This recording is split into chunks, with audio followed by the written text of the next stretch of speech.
మీ business ఏదైనా మీ ఊర్లో promotion చేయాలంటే అది సుమన్ టీవీతోనే సాధ్యం. ఇప్పుడే సంప్రదించండి. హాయ్ హలో నమస్తే వెల్కమ్ టు సుమన్ టీవీ. నేను మీ ముద్దం విక్రమ్. ప్రస్తుతం మనం నిర్మల్ జిల్లా ముదోల్ మండలంలోని బ్రహ్మంగాం విలేజ్ దగ్గర ఉన్నాము. ఇక్కడ కొన్ని అభివృద్ధి పనులలో భాగంగా మంత్రి సీతక్క గారు ఈ నిర్మల్ జిల్లాకి రావడం జరిగింది. ముఖ్యంగా గమనిస్తే ఇక్కడ ఈ బ్రహ్మంగాంలో పంచాయతీ భవనం ఇక్కడ ఓపెనింగ్ కొరకు ఇప్పుడు సీతక్క గారికి ఇక్కడ విచ్చేస్తూ ఉన్నారు.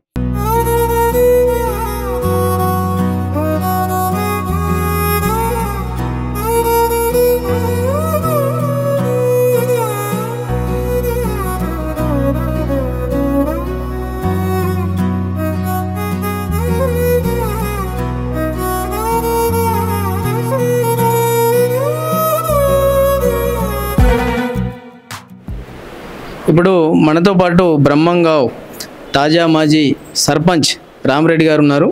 ఒకసారి సీతక్క గారు వచ్చి ఇప్పుడు ఈ పంచాయతీ భవన్ ఓపెన్ చేయడానికి వస్తున్నారు. ఎలా అనిపిస్తుంది సార్ మీకు చెప్పండి? ఈరోజు బ్రహ్మంగావ్ నూతనంగా నిర్మించిన గ్రామ పంచాయతీ ఆ ఇనాగ్రేషన్కు మన ఇన్ఛార్జ్ మినిస్టరు సీతక్క గారు రావటం మాకు సంతోషంగానే ఉంది. ఎందుకంటే ఇది ప్రజాప్రభుత్వం కాబట్టి ప్రజల కొరకు ఏదైనా చేయడానికి సిద్ధంగా ఉన్నారు కాబట్టి సీతక్క వచ్చుడు మాకు సంతోషంగా ఉంది. ఇక్కడ నూతన భవనం కూడా నిర్మించుకోవడం కూడా మా గ్రామస్తులందరికీ కూడా సంతోషంగా ఉందని చెప్పేసి చెప్తున్నాను. సరే, ఇప్పుడు ఈ భవనం అనేది ఈ కాంగ్రెస్ గవర్నమెంట్ వచ్చిన తర్వాత శాంక్షన్ అయిందా, అంతకు ముందే ఇది? ఇంతకుముందు బీఆర్ఎస్ గవర్నమెంట్లో శాంక్షన్ అయింది. మా విఠలరెడ్డి సాబ్ గారే శాంక్షన్ ఇచ్చిండు.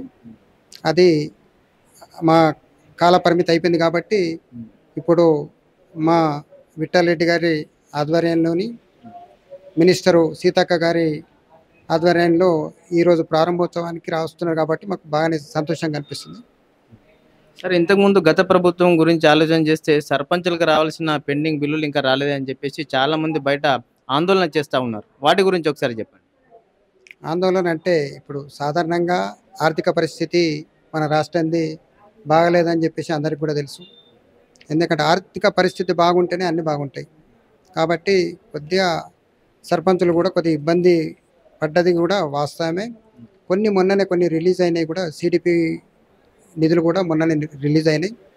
కొంత మేరకు సర్పంచులు కూడా కొద్దిగా సంతోషంగానే ఉన్నారు. ఇంకా కొన్ని కూడా రావాల్సి ఉన్నాయి. ఆర్థిక పరిస్థితి బాగలేదు కాబట్టి విడతల వారీగా ఇస్తా అని చెప్పేసి కాంగ్రెస్ గవర్నమెంట్ చెప్పడం కూడా జరిగింది. మొన్న వచ్చింది కాబట్టి కొద్ది ధైర్యంతో ఉన్నారని చెప్పేసి నేను చెప్తున్నాను. అయితే ఇప్పుడు ప్రస్తుతం గమనిస్తే ధాన్యం కొనుగోలులో జాప్యం జరుగుతూ ఉన్నది. దానివల్ల అల్టిమేట్గా రైతులు నష్టపోతూ ఉన్నారు అని బయట చెప్తా ఉన్నారు. దాని గురించి ఒకసారి చెప్పండి సార్. ఎందుకు కొనుగోలులో జాప్యం జరుగుతుంది? ఎక్కడ వ్యవస్థలో లోపాలు ఉన్నాయి? వాటిని ఎలా సరిదిద్దుకోవాలి? మీకు తెలిసిన అనుభవంతో ఒకసారి చెప్పండి. ధాన్యం కొనుగోలు అని అంటే ఇప్పుడు మా బ్రహ్మన్గావ్ సెంటర్ ఉంది. పిఎస్సిహెచ్ ఆధ్వర్యంలో ధాన్యం కొనుగోలు చేస్తున్నారు కాబట్టి ఇప్పుడు దగ్గర మాది ఒక వారం రోజుల కిందనే సెంటర్ క్లోజ్ చేయడం కూడా అయిపోయింది.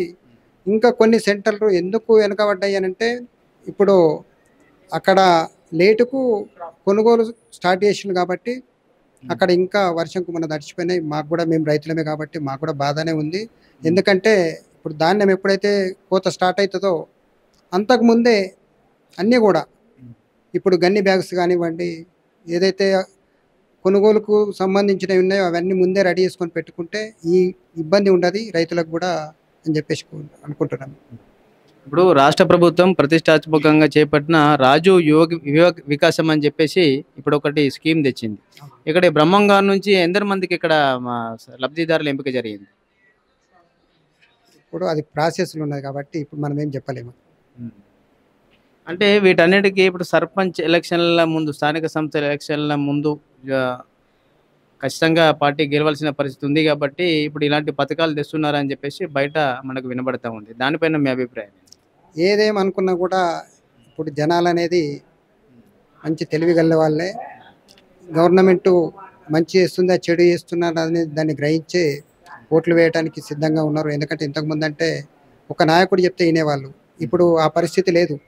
ఎందుకంటే జనాలు చెప్తేనే ఒక నాయకుడు వినవలసి వస్తుంది కాబట్టి జనాలు బాగా అంటే అంత తెలివిగానే ఉన్నారు కాబట్టి ఎవరైతే మంచిగా పనిచేస్తారో వాళ్ళకి ఖచ్చితంగా గెలిపిస్తారు అన్నది మా కోరిక అన్నట్టు. థ్యాంక్ యూ సార్, ధన్యవాదాలు. Thank you sir, thank you. Suman టీవీకి థ్యాంక్ యూ.